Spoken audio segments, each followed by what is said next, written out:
Okay. What's good, everybody?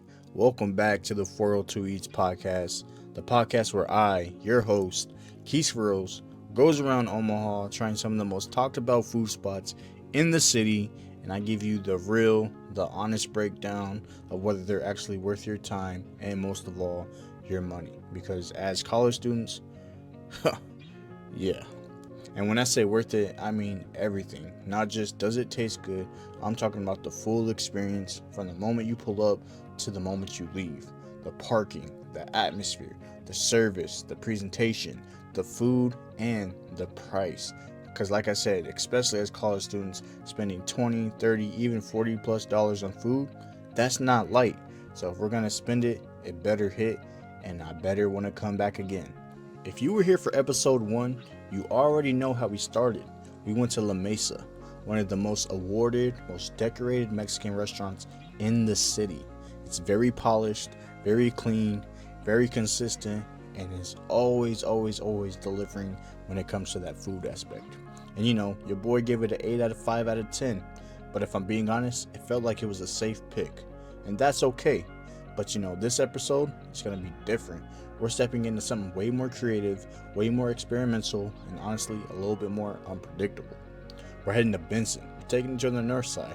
We're talking about a spot that's been blowing up online, going crazy. I'm talking about my friends have been sending me reels of what's been going on. I've been seeing flyers around the city, and honestly, a couple of their TikTok reels have popped up on my For You page. So I'm a little curious and I'm a little intrigued. I'm not gonna lie.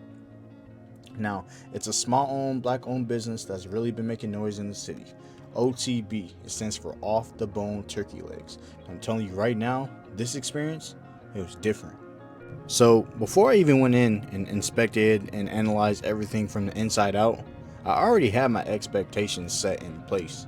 Because when a place has 4.9 out of 5 stars on Google reviews and people are constantly posting it, that builds pressure.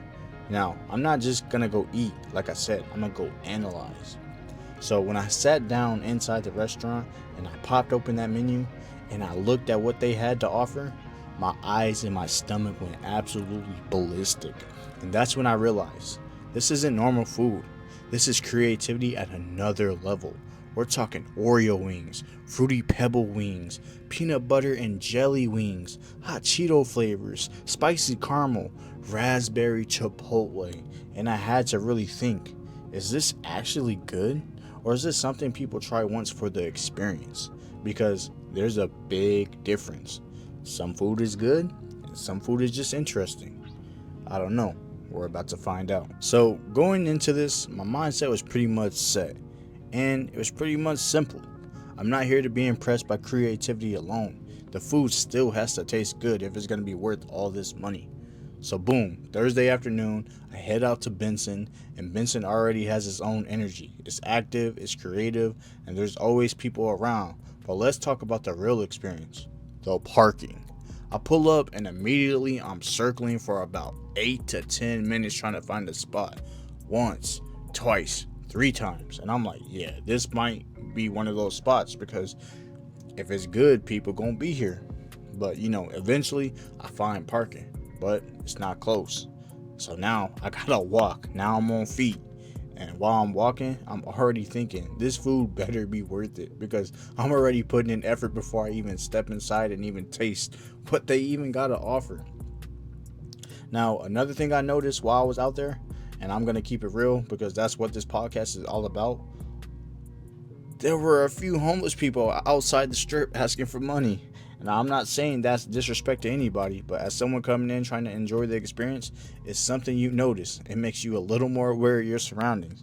And again, that's not on the restaurant, that's just part of the area. But when I'm rating the full experience, from pulling up to leaving, that does factor in. So I walk in and I slow everything down because my first impression matters. First thing I notice off the bat, the smell.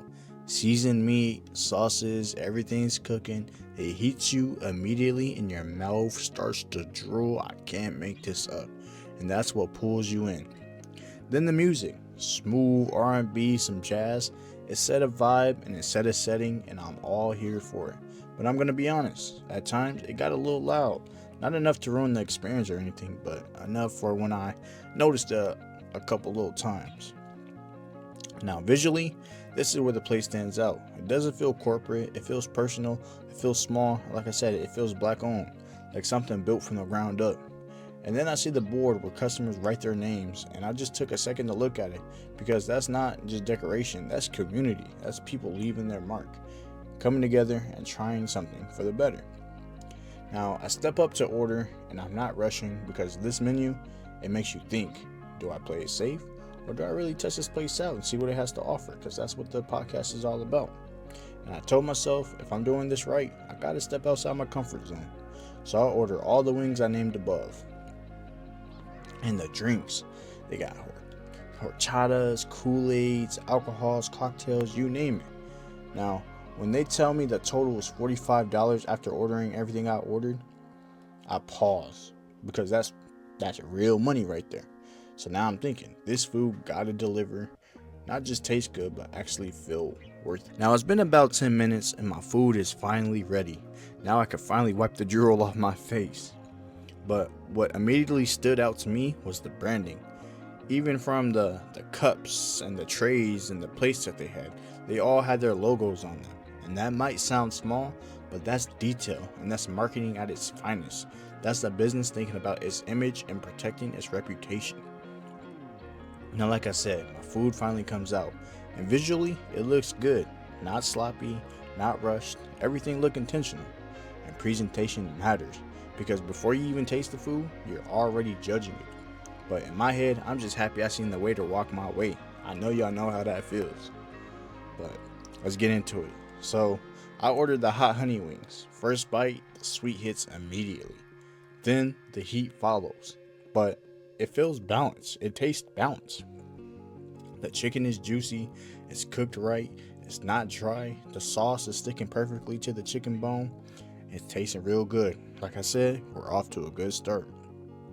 Next up is the Oreo wings. This one is creative, it works, but it's not for everybody. I'm not gonna lie, it wasn't for me. It's more of an experience than a go-to option on the menu. But I recommend you try it for your own opinion. Now, the thing I was most excited about was the turkey legs. Turkey legs is literally in their name and what they're most known for. And I've only had a turkey leg one flavor, and it's always been smoked at like a rodeo or something. But this is the highlight. The big portion is tender, it falls off the bone, and the flavor inside the meat, I can't even explain it. That's what impressed me most. And I remember sitting there taking another bite and just thinking, okay, I get it now. So now I'm sitting back in my seat, my belly full. I can't think. I think I'm about to head into a food coma. I don't know yet, but all I can tell you is I think about everything. The food, the creativity, the service, the price. And honestly, for $45, it felt worth it to me. It wasn't cheap, but I'm broke and a college student, but it felt worth it. So, keeping it completely real, parking was tough, music was a little loud, the outside environment was a little scary, but something to be aware of. And again, not all that is on the restaurant, but it's part of the full experience. So overall, O.T.B turkey legs gets a strong 9 out of 10.